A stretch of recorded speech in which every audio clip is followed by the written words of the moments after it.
Vince, where the hell's our guest? Oh, really? I called CNN. They said they're calling him. We're supposed to be talking with Jim Roop, who was at the Grammys last night, and we actually have a pretty decent question for him. Or Joe's got a pretty decent question for him. Well, I would certainly hope so. I think I do, and it'd be interesting to hear his answer if indeed he shows up. Would you like to bring it up again for people listening? Yeah.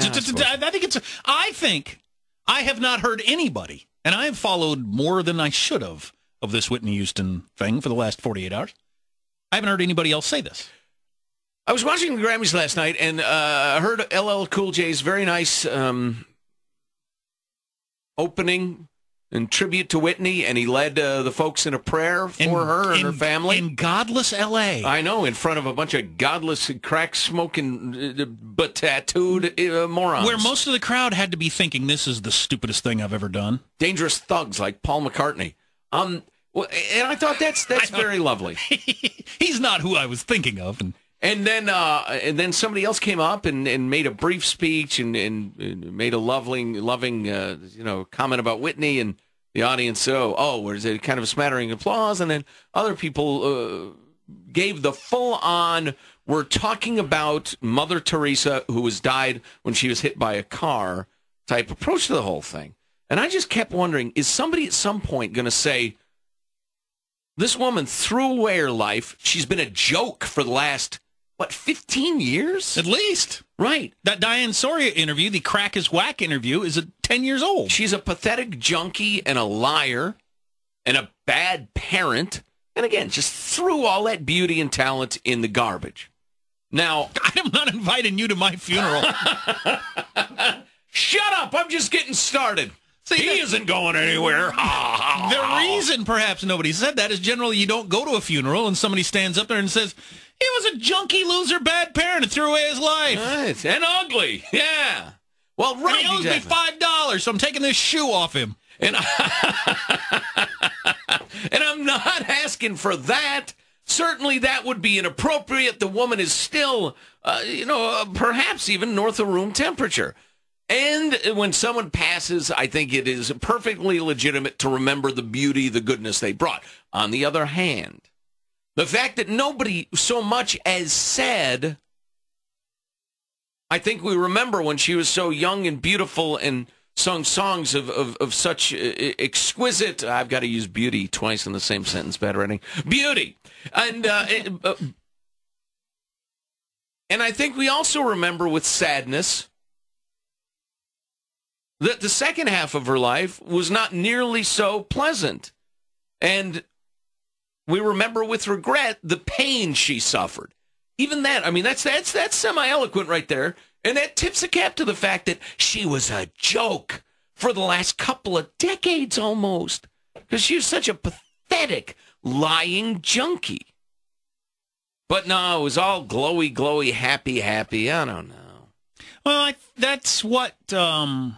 I mean, it's always been that way, and that's why, like, when I was young, I mean, I wasn't presented with, at least through pop culture, I wasn't presented with the reality of what killed Jimi Hendrix, Janis Joplin, Jim Morrison, any of those people that died. I think I was. Choked on their own vomit. I thought, geez, that's got to be unpleasant. Yeah, but there would always be so much about they were so great at this, they were so great at that, this is the impact they had, and so it seemed cool. Yeah. Yeah. And not enough. What a loser. What a stupid loser way to die. Well, listen, let me just paint this picture for you. Let me pick something that's just completely crazy. One of us drinks ourselves to death at some point.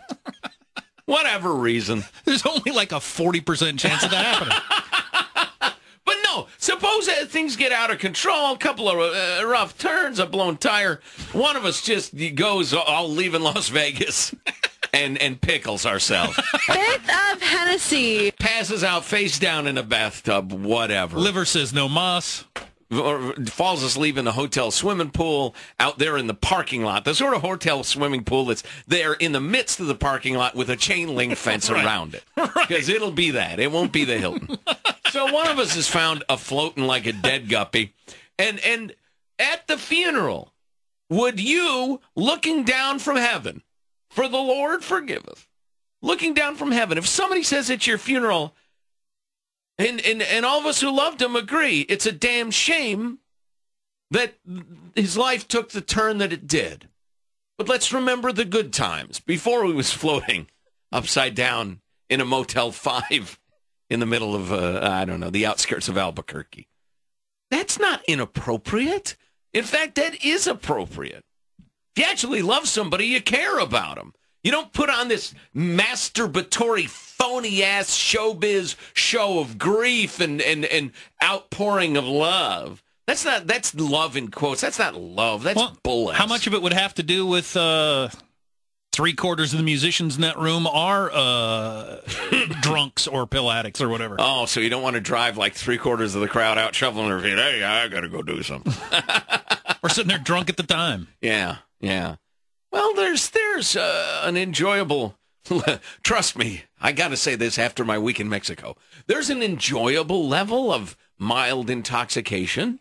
And then there's being the sort of junkie who is found in bed for 3 days, 4 days, whatever, a week, whatever it was, surrounded by meth and crack pipes, marital aids, kids, and pornography. Yeah, that was the Whitney Houston from... that was let me tell you, Diane, crack is whack. Yeah, that was like a dozen years ago. So when she was going on for a long time. Toothless in a room surrounded by vibrators. And fast food wrappers. I left out toothless. Yeah. How can I forget? All of her teeth had rotted out of her skull. Because she was such a junkie. All she was doing is eating Burger King and masturbating. Oh boy. Oh, but enough about my college years. It's at least somebody should have said at the Grammys. And of course, we also mourn her teeth, which preceded her in death by like 15 years. They were fine teeth, beautiful teeth, very white, surprisingly white, wildly lasting. It should be a tip to you that things are going the wrong direction when you're 40 and all your teeth fall out.